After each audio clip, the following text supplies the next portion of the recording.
En effet, c'est une vie que vous consacrez à la science, en tout cas. Bonsoir Pierre-Gilles de Gennes. S'il y a encore besoin de vous présenter, je dirais qu'entre autres, vous êtes professeur au Collège de France, prix Nobel de physique.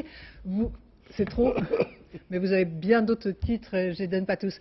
Revenons à cette semaine de la science. J'imagine que vous avez apporté votre contribution dans les lycées dans lesquels vous n'êtes allé qu'à partir de la 5e, je le rappelle, pour ceux qui ne le savent pas. J'ai connu l'enseignement un peu tard, mais j'aime beaucoup aller dans les lycées. Je l'ai beaucoup fait autrefois et j'y reviens dans des occasions comme ça. Le grand bonheur, si vous voulez, c'est de parler à tous les âges, depuis les gamins de 4e jusqu'à ceux de terminale ensemble et leurs profs avec eux. Alors vous savez que dans le domaine de la science, on est tous des enfants de classe de 4e. On se sent beaucoup mieux comme ça. Qu'est-ce que vous leur avez expliqué?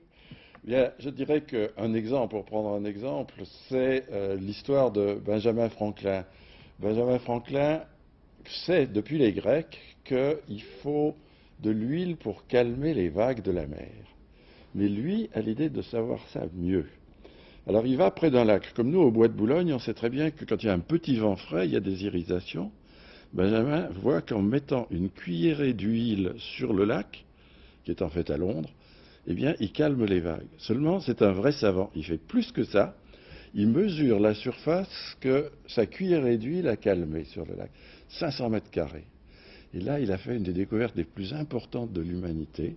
Parce qu'il y a quelque chose que peut-être même vous, Béatrice, vous avez appris autrefois, qui est qu'un volume, c'est le produit de la surface par la hauteur.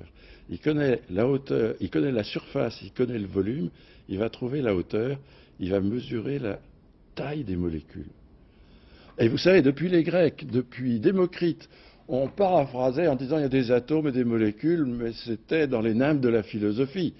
Du jour où Franklin a fait cette expérience, on sait de quoi on parle, on sait combien grand est l'objet dont on parle. Et vous en parlez merveilleusement bien. Comment réagissent les petits Français? Ils sont curieux, éveillés? Parce que je sais que vous êtes allés aussi dans d'autres pays. Bien, je dirais que les Français ne sont pas les plus brillants, parce qu'ils sont le produit d'une éducation qui est quand même très stricte. Et si vous les comparez, moi j'ai des souvenirs par exemple à Tobago, à Trinidad, dans le nord de l'Angleterre, dans des endroits comme ça, où quand je pose des questions à la fin, elles viennent beaucoup plus vite dans ces milieux-là que chez nous. On sent que là, on a quelque chose à changer dans notre façon d'enseigner. Justement, peut-être que cette semaine de la science devrait changer les choses. Je dirais que c'est une sorte de passerelle entre les chercheurs et les néophytes que nous sommes. Est-ce que c'est une semaine alibi et est-ce que c'est une semaine qui sert vraiment à quelque chose? Je me le suis demandé, mais je crois de plus en plus que ça sert vraiment à quelque chose. Vous voyez, il y a quelque chose qui transparaît même dans ce que vous montriez tout à l'heure. Le public est très souvent inquiet de la science. Il la trouve menaçante, il la trouve incompréhensible. Un cas extrême en ce moment, c'est les milieux littéraires qui sont extrêmement méfiants devant la science. Souvent pour des raisons un peu corporatives, mais quelquefois pour de bonnes raisons. Et là, il y a quelque chose à faire. Beaucoup de gens ne savent pas vraiment ce que c'est que la science. Vous, médias, vous êtes un peu responsables. Bien sûr. Bien sûr, bien sûr. Mais c'est très vrai. Et ça se voyait là. Ce que vous montrez, c'est les grosses machines, les robots, les gros trucs qui se voient de loin. Mais on a envie de rêver aussi.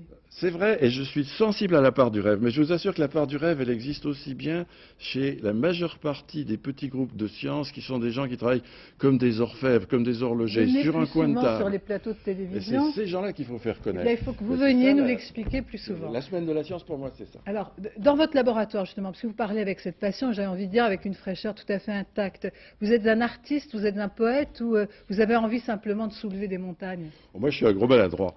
Mais il y a des gens que je vois, pas forcément avec moi, qui sont extraordinaires. Je pense par exemple à un jeune Marocain, il y a quelques années, travaillant dans un hangar, qui décide de faire une expérience d'hydrodynamique difficile. Il n'a pas un sou. Il achète 2 lames de rasoir. Il les met tout près l'une de l'autre. Il fait passer à travers cette minime fente une solution de polymère. Il trouve un phénomène extraordinaire. Voilà la science que j'aime.